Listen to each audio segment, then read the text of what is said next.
So the idea of once again doing regime change in Iran after the 1953 regime change effort by the CIA was what led to so much anti-American hatred and so many antagonisms between the United States and Iran for decades in the first place. The idea of not just going back and doing that again as Ted Cruz wants to, as Lindsey Graham wants to, as Tom Cotton wants to, as Netanyahu wants to.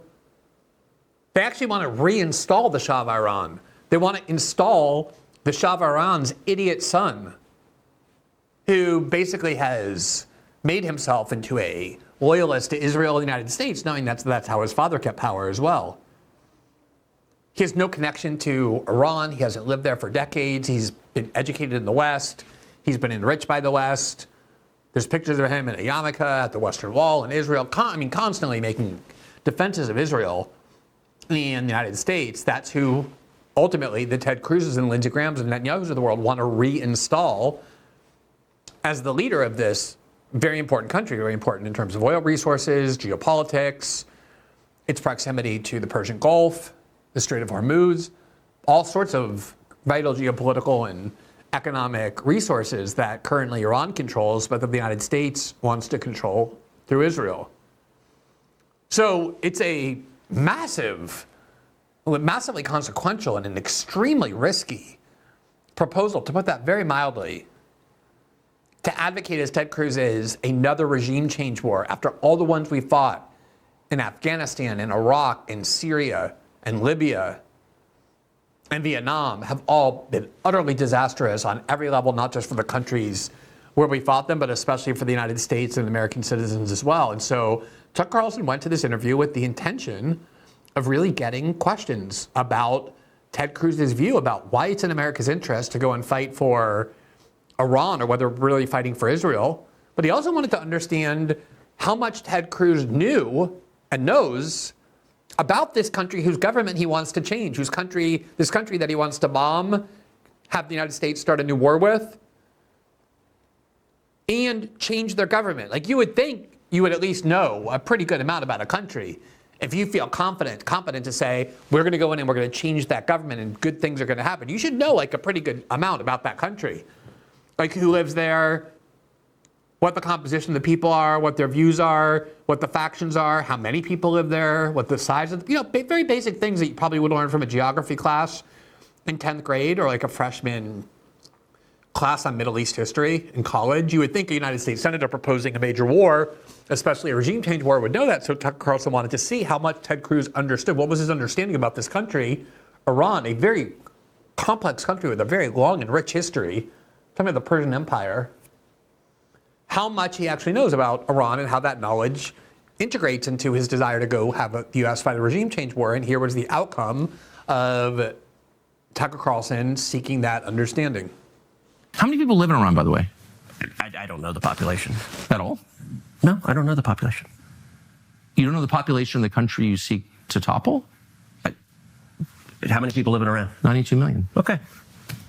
Yeah, How could you not know that? I don't sit around memorizing population tables. Well, it's kind of relevant because you're calling for the overthrow of the government. Why is it relevant whether it's, because, it's 90 million or 80 million or 100 million? Why is that relevant? Because if you don't know anything about the country... I didn't say I don't know anything about Okay, what's the ethnic mix of Iran? All right, before we move on to the ethnic mix of Iran, a lot of people have been saying, defenders of Ted Cruz, who are really defenders of Trump's war in Iran and more broadly defenders of Israel. That's really what's at the root of this, as you're about to see. Not that that's a surprise, but it's going to come out of Ted Cruz's mouth very explicitly in ways that will shock you. Not to learn that it's true, but just because it's going to be shocking that someone gets so flustered that they admit that at the heart of their politics and their service as a U.S. Senator is not the interest of the United States, but the interest of Israel, as you're about to hear. Again, there's nothing surprising about that. Everyone knows that. It's just very unusual to hear someone say it. So a lot of defenders of Ted Cruz were saying, oh, so he doesn't know the exact, precise population of Iran. He didn't know if it was 93 million or 95. No, he didn't know at all. He didn't know anything. Couldn't even venture a guess. Could not even enter the range of universes. He didn't know if they had 5 million people or 20 million people or 80 million or 130. Okay. I just want to say, as somebody who does this for a living, even though I'm not vested with the responsibility and the power as a U.S. Senator that the Constitution bestows on Ted Cruz, to approve or disapprove of wars or to call for them as he's doing, or to exercise oversight over them. Just as somebody who does work as a journalist, who's covered foreign policy for a long time, I cannot tell you how many times over the last 15 to 20 years when Iran has been discussed. And remember, desire for war with Iran is not new. When I started writing about politics, it was in 2005, by which point everyone knew the war in Iraq was a failure, but neocons were still pushing for the U.S. to move from overthrowing Saddam Hussein in Baghdad to going to Tehran to do the same. That has been the Netanyahu, Israel, U.S. neocon project for many years. And the amount of times that I have talked about the population size of Iran, and I'm not special in any way, like, you cannot pay minimal attention to the Middle East, to foreign policy, to wars, to Iran, to Iraq, to Israel, to Saudi Arabia, if you don't have some basic idea of the size of each country, of their population. And probably just in the last year alone, or let's say the last 6 months alone, as this idea of a war with Iran became more and more vocally expressed, I honestly could not count the number of times I have pointed out that Iran is more than 3 times, has more than 3 times the population size of Iraq. When we went to war with it, we went to war with Iraq in 2003. Their population was 26 million. So if you multiply that by 3, you get 78 million. And I've often emphasized the population of Iran is larger than 3 times larger than the population of Iraq. So if you said to me, what is the exact number? I wouldn't be able to give you the exact number, but I certainly knew it was somewhere between 85 and 95 million people. I probably would have said 90 million. That was my understanding. I'm not inventing that. I'm not pretending that. I can show you an endless number of clips where I've talked about that on this show, in interviews, it's just so basic. How do you not know that? Like, if you're just a person who pays minimal attention to the Middle East and questions of foreign policy, how do you not know the relative size of Iran to other countries in the Middle East? Especially, how do you not know, if you're advocating a regime change war in Iran the way Ted Cruz is? You would think you would study the last major regime change war that the United States engaged in, which was Iraq. We've done other ones in Syria and Libya. But Iraq is in that neighborhood. It's the bordering country with Iran. They've gone to war with each other. You would think you would have some very basic understanding of the country. Like the Kurdish, I'm not even talking yet about the geography of Iran, or the complexities of their history, or the religious strife, or the various minorities they have there ethnically and religiously.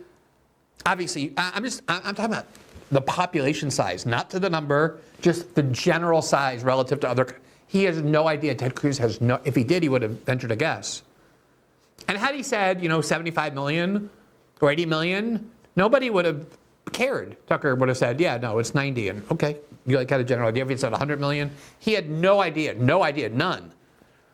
It wasn't that he was off by a couple million, a couple hundred million, a couple billion. He had no clue.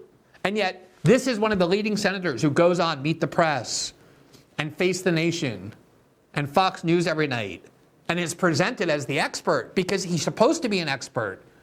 If you're one of 100 U.S. senators who has a duty to vote on war, you're supposed to be an expert. He's presented as an expert, and then he goes on and talks about the reason why we must go to war with Iran, why we must engineer regime change there. He's been doing that for years. But look at the ignorance about the country he not only wants to bomb, but the country whose government he wants to change. I mean, just in terms of the regime change alone, obviously, if you want to go and change the government of a regime, of a country, to take out the government that's there and replace it with one that you prefer, the Shah of Iran's son, idiot son, or whoever, obviously you have to figure out, is regime change feasible? What type of resources, military or economic, would be needed to ensure that it happens in a way that is effective, that is similar to the way you want? But you'd also want to be able to assess what might be the unanticipated negative consequences of smashing a country to smithereens, of destroying its central government, with the idea of replacing it with someone else. You might want to look at the last time that we did that, which was Iraq, and the utter and complete destruction and power vacuum that created, or the times when we did it in Syria and Libya that created massive refugee and migrant crises and waves of huge numbers of immigrants to Germany and to the rest of Europe, which continues to have massive impact to this day. How could you possibly advocate a regime change of our country, and not just having voted on it in the background, volunteered to be one of the leading voices advocating for the media and not be able to answer that question in even a general way? It is shocking. It is horrifying. These are the kind of people who have been running U.S. foreign policy. These were exactly the people who assured you in 2002 and 2003 that they were going to go and remove Saddam Hussein. The whole country was going to unify very quickly because they all hated Saddam Hussein. They were going to welcome us as liberators. They were going to unite across sectarian lines, form a Jeffersonian democracy that was allied. None of that happened. None of it, even close, because these people have no concept of the foreign countries that they want to transform, that they want to invade, that they want to bomb, that they want to destroy. They don't understand anything about these cultures, anything about these countries. And if you need any proof, look at that exchange with Ted Cruz. Ted Cruz is a smart person. He went to the best schools. He debates well. I mean, for the U.S. Senate, maybe he's as good as it gets. And he's a complete imbecile when it comes to, and so irresponsible, when it comes to what has now become his primary issue, which is urging the U.S. government not just to bomb Iran, eliminate their nuclear facilities, but also to change the regime. It is, in one sense, it's shocking to watch, but in another, I say it's so illustrative because it is extremely common. You could drag 100 senators like him, or however many are advocating for regime change. Maybe some of them would know the general population, but they wouldn't know much more. Let's listen to the rest of this one. Tucker Carlson is, okay, you have no idea how many people live there, but let's talk about what kind of people live there. Ethnic mix of Iran. Ethnic mix of Iran. About the country. I didn't say I don't know anything about Okay, what's the ethnic mix of Iran? They are Persians and What percent? predominantly Shia. Okay, It's not okay. even. You don't know anything about Iran. So Okay, actually, the I am country, not the Tucker Carlson but expert on Iran. You're a who senator says, who's calling okay, for the you're one who overthrow of the claims- government. You're the and one you who don't know claims anything about the country. No, you don't know anything about the country. You're the one who claims they're not trying to murder Donald Trump. No, You're the I'm one not saying that. who can't figure out I'm if it was saying a good. Okay. The ethnic and religious composition of a country is absolutely vital to understanding what a country might look like, what might actually happen inside that country if you go and destroy and remove and shatter the central government that has run that country for the last 45 years, which is what Ted Cruz wants to do. Yeah, the example of Yugoslavia, which was ruled with an iron fist during the Cold War by its dictator, Marshal Tito. And when he died, and that unifying force, as repressive and violent as it was, disappeared, the entire country disintegrated. It was the only thing holding it together. And it led to absolutely horrific atrocities and massive civil wars between the various religious factions, the provinces, the Serbs and the Muslims and the Bosnians, and Kosovo and the rest of the country. It just fell apart.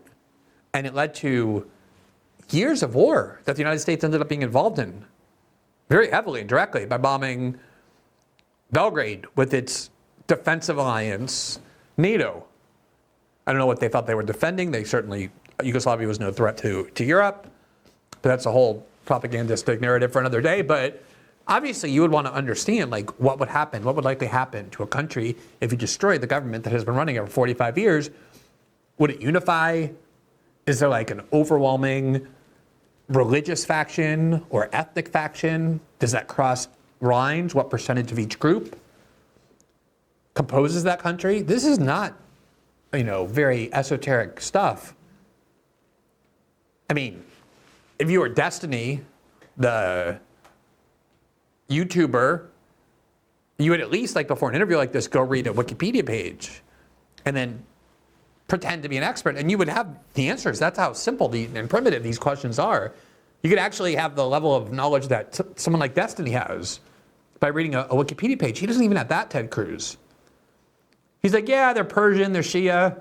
Has no idea what percentage of each. let alone other groups in the country. Here's how he now tries to turn the table, knowing that his extreme ignorance got exposed. I want to say again, this is not some trivia quiz. It's not a gotcha question, the way a lot of idiots who are defending Ted Cruz are claiming. These are things you have to know about a country. Really, any major country in the world. Like, do you think there are senators, I'm sure there are, that don't know the relative populations of the top, say, 5 most populous countries, of China, of India, of Indonesia, of the United States, of Brazil? Do you think there are ones who don't know that? I'm sure there are tons of them. But at the very least, if you're going to go and volunteer to be an advocate for a war in a new country, you have to have an understanding, the most basic understanding of what that country is and what the people who live there are. And he does not have that. And I promise you, he's not unique. Here's the rest of this. You're the I'm one not saying that. who can't figure out if it was a good idea to kill General Soleimani, and you said it was bad. You don't believe they're trying to murder Trump. Yes, I do. Because you're not calling for military strikes against them in retaliation. And if you really believe that, we're carrying out military strikes today. You said Israel was. Right, with our help. I said we. Israel is leading them, but we're supporting them. Well, you're breaking news here, because the U.S. government last night denied, the National Security Council spokesman Alex Pfeiffer denied on behalf of Trump that we were acting on Israel's behalf in any offensive capacity. No, we're not bombing them. Israel's bombing them. You just said we were. We are supporting This is Israel. high stakes. You're a senator. If you're saying the United States government is at war with Iran right now, people are listening. Okay. I mean, that part speaks for itself. Let me just address this. It is kind of amazing. Like, they can't even keep their lies straight. It's only 5 days into the war. Remember when the war started, Marco Rubio came out and said this is totally unilateral. This is Israel's unilateral war. Well, it was obviously a lie from the start. They pretended they were negotiating with Iran, that Israel ruined it, but somehow nobody was upset with Israel for having done that. And within like 6 seconds, it was revealed that we were centrally involved in all of their operations, that Trump in the morning, when he saw Fox News celebrating it as a success, came forth and stopped talking about Israel and talked about it as my war. We did this, we did that. The whole propagandistic edifice fell apart very quickly, to the point where Ted Cruz can't even keep it straight. But this other thing about Iran tried to kill President Trump, let's remember that we know a little bit about the person who was caught on Trump's golf course in the second assassination attempt. He was an American citizen. He was obsessed with Ukraine. He spent a lot of time in Ukraine. He was hating anybody who opposed military aid to Ukraine like Trump. He was ingratiated in various militias and military forces of the Ukrainians. And then he comes back and he's armed to the teeth. And he goes to a golf course where President Trump is playing it. Maybe 1 or 2 holes ahead, is waiting to blow his head off. And simply because the Secret Service, by luck, happened to see the gun sticking out, did they apprehend him. So we know that doesn't have anything to do with Iran. That assassination attempt, the only country, I'm not saying they're involved, but the only country that's meaningfully connected to that assassin, that would be assassin, is Ukraine.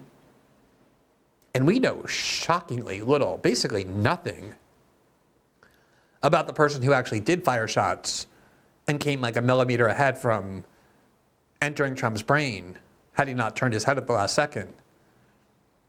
No one suggested he has any connection to Iran. He's just like almost this out of the matrix figure who never implanted a single footprint of any kind in this world where we're all surveilled, we all use the internet. No footprint at all. It's just like this mystery figure. It's the kind of person who just like emerged from the heavens, came down, shot Trump, and then just disappeared, dispersed, and we know nothing about him. But there's certainly no evidence Iran was involved in that. And of course, during the campaign, there started to be these anonymous reports that the Iranians were trying to murder Trump. So obvious what the motive of that was.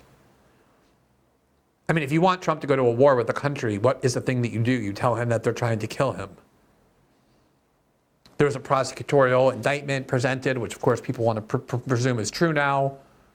The same people who called every prosecutorial report of Russiagate lies, who pick and choose when they want to believe prosecutorial allegations. Certainly no meaningful evidence of that. But Ted Cruz is now resorting to the fact that, we have to go fight this war because Iran tried to kill Trump. First of all, it shows you how complete of a replication of the 2002-2003 Iraq War script this is, because some of you probably don't recall. But during the build-up to the Iraq War, George W. Bush claimed that Iraq under Saddam Hussein tried to kill George Bush's father, George H.W. Bush, who led the war against Iraq in Kuwait. And I remember the interview very well, or this press conference very well, when they were asking Bush about why it was necessary to go and take out Saddam. And one of the things he said was, well, he tried to kill my dad. Tried to kill my dad. It's very like Oedipal narrative, like he was going to go avenge the person who tried to kill his dad by sending the U.S. military in to take him out. So we have to have like this, every part of that play, that theater that was presented to convince people to go join that war, now has to be presented for this one too, including, oh, he tried to kill Trump.